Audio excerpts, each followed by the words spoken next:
The fire had already eaten through the north wall of the barn when Silas Crenshaw dragged the last of the cedar planks into the mud. And his neighbour Harlan Druitt stood on the road with his arms crossed and said, "Well, there goes the last useful thing you owned." Silas did not answer. He was 38 years old, a farrier by trade, and his wife Catherine had been dead for 11 weeks. The influenza took her on a Tuesday morning in September, while he was shoeing a horse for the mail coach, and by the time he ran home, her hand was already cool against the quilt she had stitched from flour sacks. Now it was November, and the barn was burning, because he had left a lantern too close to the hay, while he sat in the dark and talked to no one. The cedar planks steamed in the rain, 20 of them wide and clean, pulled from the loft where Catherine had stored them 3 years ago for a porch they never built.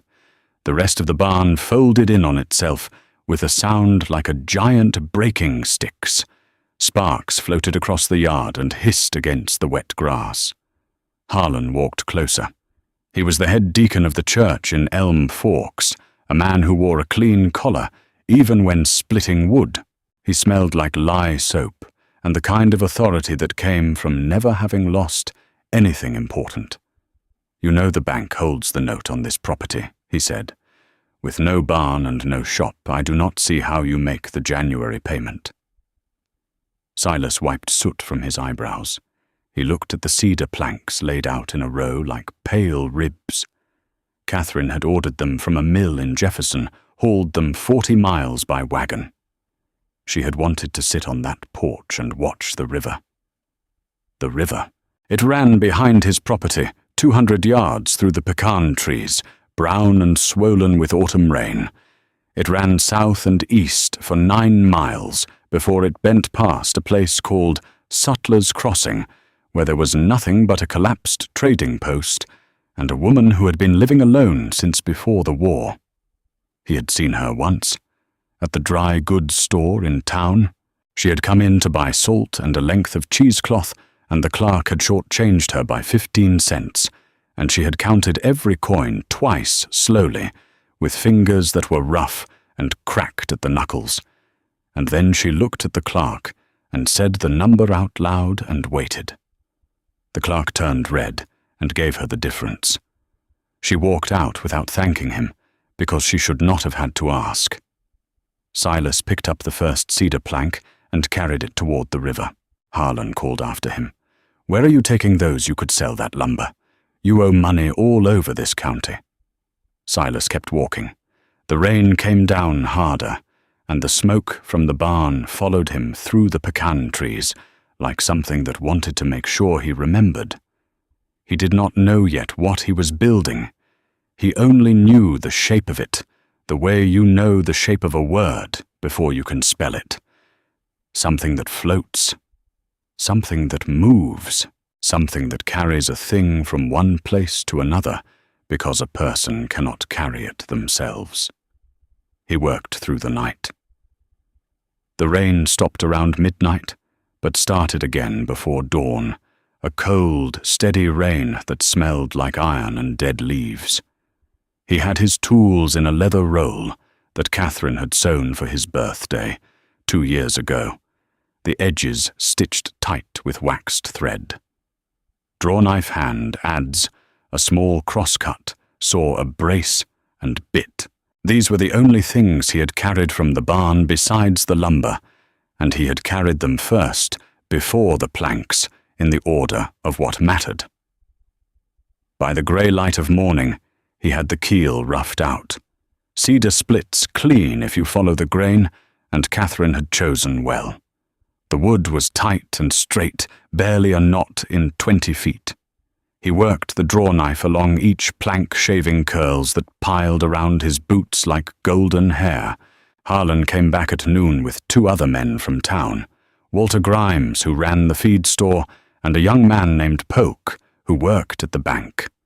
They stood at the edge of the pecan grove and watched Silas fitting the ribs into the keel. "He is building a boat," Walter said. "A canoe," Polk corrected. He had been to college for 1 year in Nacogdoches. Walter spat. with what left over from his dead wife's lumber, in November, on a river that goes nowhere anyone wants to be. Harlan said nothing for a moment. Then he said, "Silas the bank will auction the property in January. There is no sense in this." Silas did not look up. He was boring holes for the dowel pins, and the brace made a rhythmic creak with each turn. He could feel the men watching him, the way people watch something they have already decided is a mistake, and there is a particular comfort in being watched that way because it means no one will interrupt you. They left. He kept working. The canoe took shape over 4 days. He steam bent the ribs using a trench he dug in the riverbank, filling it with water and heating stones in a fire until they glowed orange, then dropping them in. The water boiled, and the steam rose, and the cedar strips bent into curves as smooth as a woman's forearm. He had learned this from a Canoe man named George, who used to bring horses to his shop. George had showed him how the grain wants to bend if you let it, how the wood remembers the tree it came from, and the tree was never straight. Not really, it only looked that way. He sealed the seams with pine pitch and beeswax, mixing them in an iron pot over coals until the smell was so thick and sweet it made his teeth ache. Catherine had kept bees. 3 hives behind the house, each one painted a different color, so the bees could find their way home. Blue, yellow, white. The wax he was using now was from her last harvest, stored in a crock in the root cellar. It smelled like clover, and the particular dusty sweetness of a summer that was finished. On the 5th day, the canoe was done. 14 feet long, 30 inches at the beam, light enough for 1 man to carry, but steady enough to track straight in moving water. The cedar had darkened where the fire had licked it, and there were scorch marks along the gunwale that looked like brush strokes, like someone had tried to paint something in a language made of burns. He did not put the canoe in the water right away. Instead, he went back to the house and packed a bundle. Not for himself. He wrapped a wool blanket, the good one, the one Catherine had brought from her mother's house in Tennessee. He added a tin of honey from those same hives, sealed with wax. A draw knife, smaller than his own, with a handle Catherine had shaped from dogwood, because she said dogwood did not blister your hands. And at the bottom of the bundle, a notebook. Catherine had kept notes, not a diary, nothing so organized. She wrote in the margins of a surveyor's notebook she had found at an estate sale, and her writing was small and precise and covered every available space. How to make ash lye for soap using exact proportions, which mushrooms in the river bottoms were safe, and which ones made your hands go numb. The temperature at which beeswax mixed properly with pine pitch. How to read the color of creek water to know if the spring upstream was clean. How far below the frost line you had to bury potatoes to keep them through February. How the south-facing wall of a dugout stayed 15 degrees warmer than the north wall if you banked it right. She had written all of this down because she said knowledge was the only thing that could not be taken from you by a man, a bank, or a flood. Silas placed the bundle in the canoe. He set it in the center, wedged between the ribs, so it would not shift. Then he carried the canoe to the river. The water was high and brown. It moved with the slow, heavy patience of something that knows exactly where it is going. Silas set the canoe in the shallows and held the bowline for a moment, standing in water, up to his shins, feeling the current pull. He did not know the woman's name. He knew she lived at Sutler's Crossing because people mentioned it, the way people mention a thing they find amusing, a woman alone in a ruined trading post. What does she eat? How does she keep warm? Someone should check on her. But no one ever did, because she was not anyone's wife or mother or daughter. She was just a woman who had been left somewhere, the way a piece of furniture gets left on a porch because it is too heavy to move and not valuable enough to protect. He let go of the line. The canoe moved into the current and turned once slowly, then straightened and began to drift south. The cedar rode low and stable, the scorch marks catching the grey November light. He watched it go around the first bend, past the old Greer property, where the fence posts leaned like tired men, and then it was gone. He stood in the shallows for a long time. The water was cold enough to make his ankles ache, and the mud sucked at his boots, and somewhere upstream, a kingfisher hit the water with a sound like a small door closing. He did not know if the river would take it where he meant it to go. Rivers do not take instructions. But this one ran south and east, and the current was steady, and the canoe was well made, and sometimes that is enough. 9 miles downriver at the place where the water bent around a limestone shelf and slowed into a wide, shallow pool, Mora Sutler was banking the south wall of her dugout with fresh clay when she heard the sound. A soft, rhythmic knocking, like someone tapping a drum made of wood and water. She put down her bucket and walked to the river. The canoe had run aground on the gravel bar, tilted slightly, the bow pointing at her door, as if it had been aimed. She stood there in her mud-caked dress, her hands grey with clay up to the wrists, and looked at it for a full minute without moving. The scorch marks on the cedar, the bundle wedged between the ribs, the pine pitch smell that reached her from 10 feet away and made her close her eyes because it smelled like work, like someone had spent days on this, like someone had cared about the seams.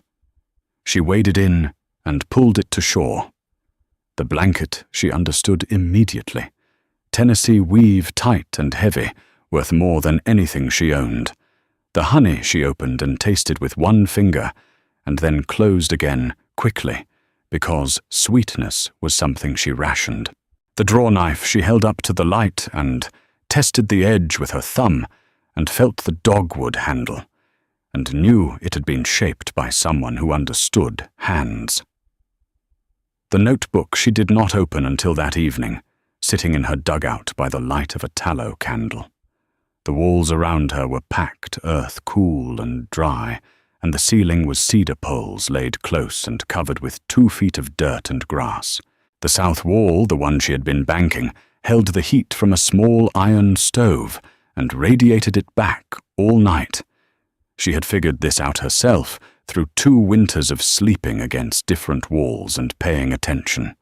She opened the notebook and began to read. The handwriting was not a man's. She knew that immediately. The letters were small, and the information was organized the way a woman organizes things by usefulness rather than category.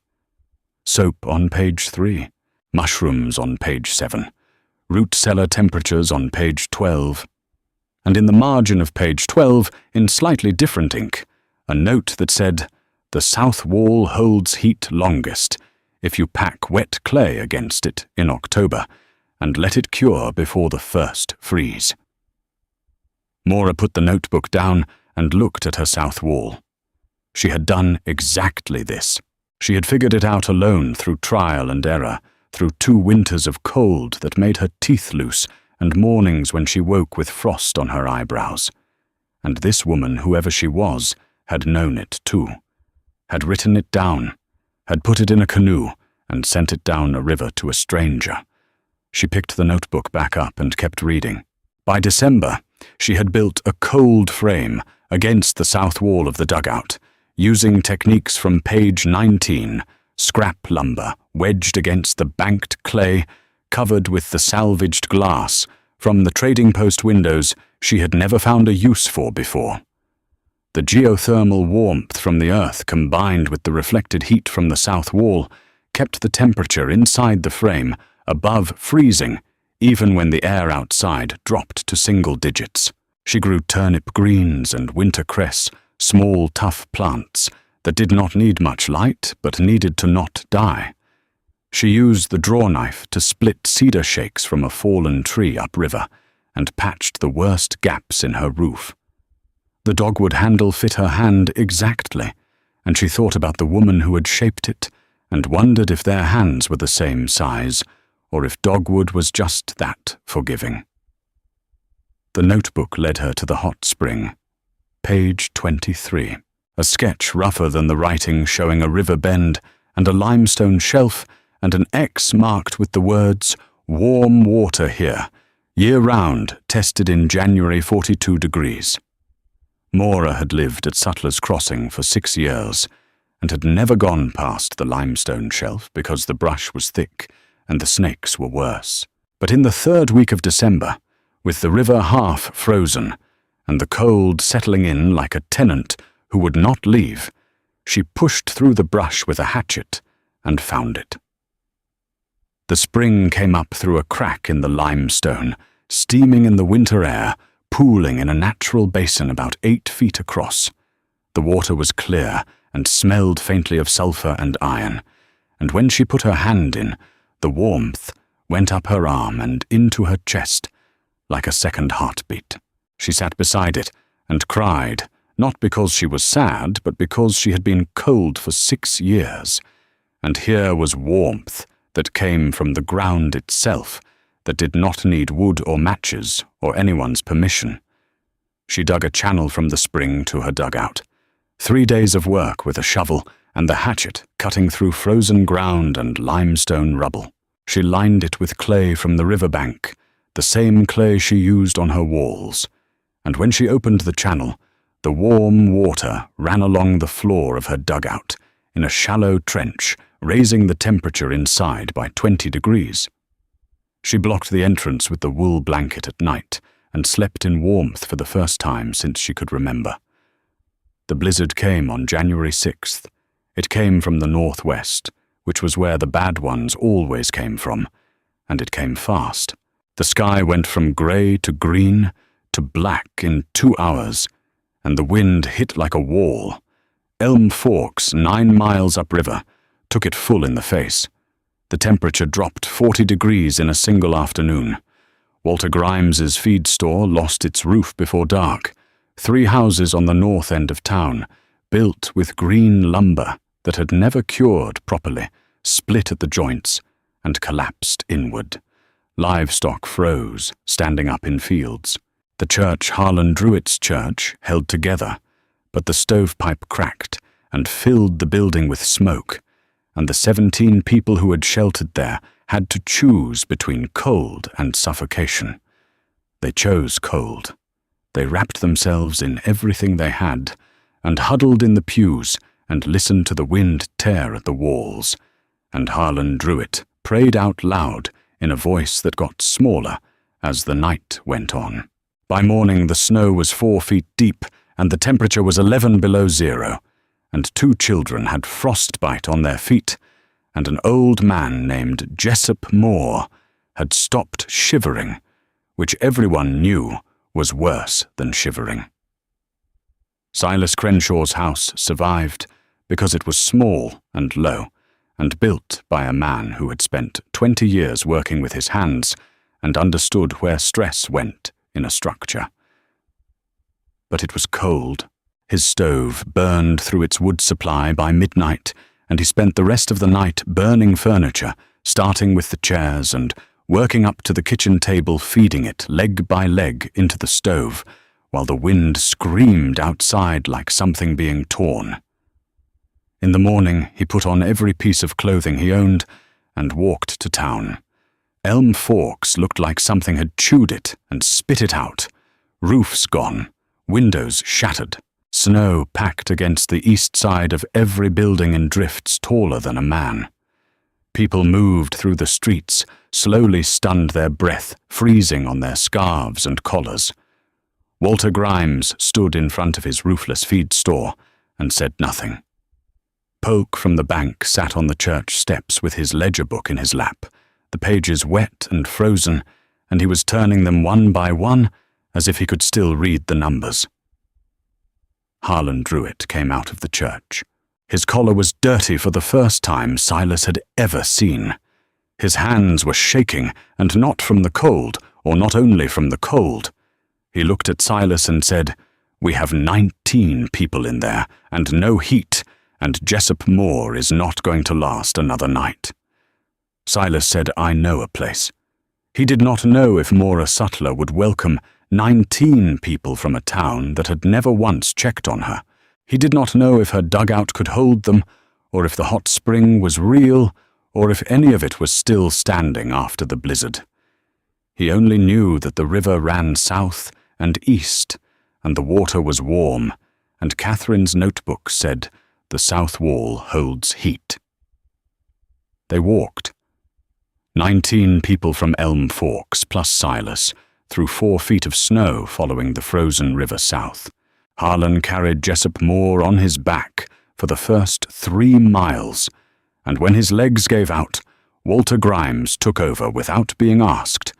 The children rode in a feed sled that Polk pulled with a rope, and Polk's hands bled through his gloves by mile 5, and he didn't stop. Harlan, somewhere around mile 7, fell behind. Silas slowed to walk beside him. The deacon's face was white, and his lips were blue, and he said in a voice so quiet Silas almost missed it, "I should have come out here before. I knew she was out here alone, and I told myself it was not my concern, because she did not attend services." Silas said nothing. There was nothing to say that the cold had not already said. They smelled the sulphur before they saw the crossing, a faint, rotten egg smell that in any other circumstance would have made them turn away, but today smelled like the opposite of death. Mora Sutler was standing outside her dugout with a hatchet in one hand, and when she saw 20 people coming through the snow, she did not move for a long time. She looked at them, the way she had looked at the canoe, as if deciding whether something that had arrived uninvited could be trusted.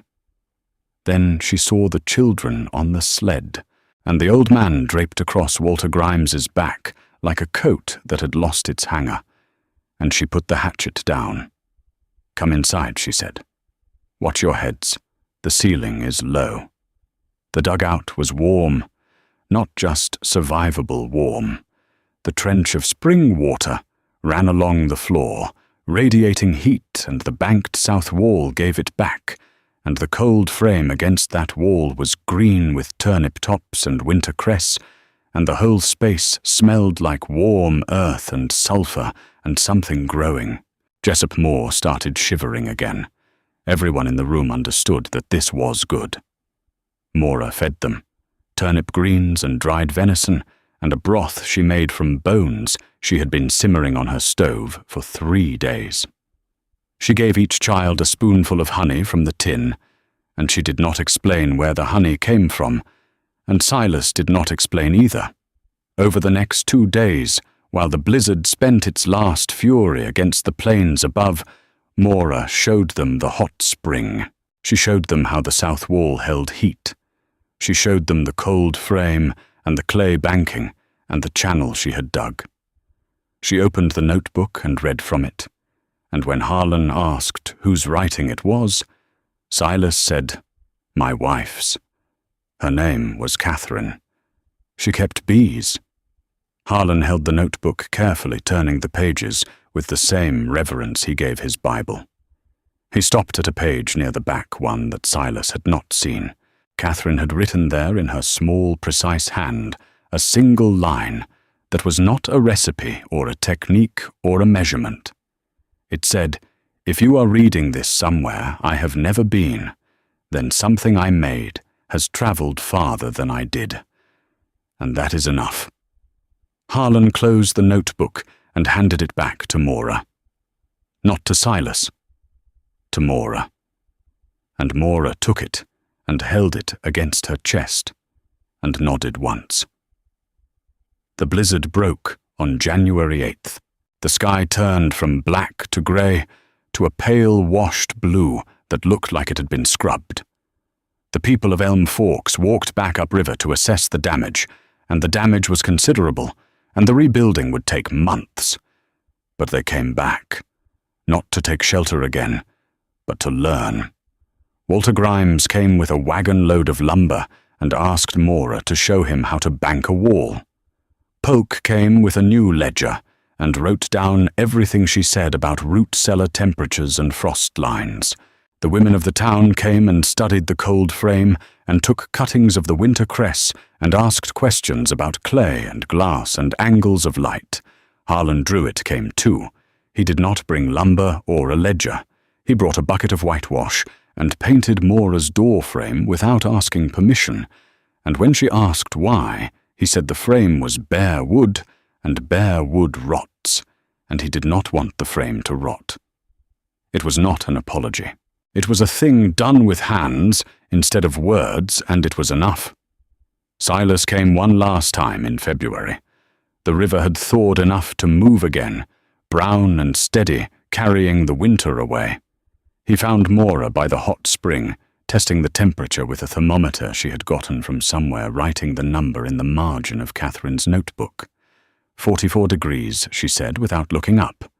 2 degrees warmer than your wife measured. Could be the season. Could be the spring is shifting.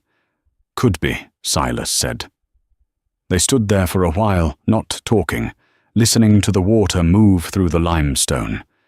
The steam rose between them and dissolved into air that was still cold, but no longer killing cold. Survivable cold. The kind you could work in. Mora closed the notebook. She said the canoe is sound. I pulled it up past the flood line and turned it over. Cedar holds up if you keep it off the ground. I know, Silas said. She looked at him, then directly the way she had looked at the clerk who short-changed her. Not grateful, not angry, assessing, counting what was there and what was owed, and finding the number accurate. You could come back in April, she said. The brush around the spring needs clearing, and I cannot swing a hatchet and hold the branches back at the same time. He said he would. He walked back upriver in the late afternoon light, and the pecan trees along the bank were bare and black against the sky, and the river moved beside him, the way it always had, not caring, not refusing, just going where the ground told it to go. Behind him, thin and distant, he heard the sound of Mora's hatchet working against wood, a steady rhythm that carried across the water and through the cold air, and sounded, if you were listening for it, like someone building something that was not finished yet.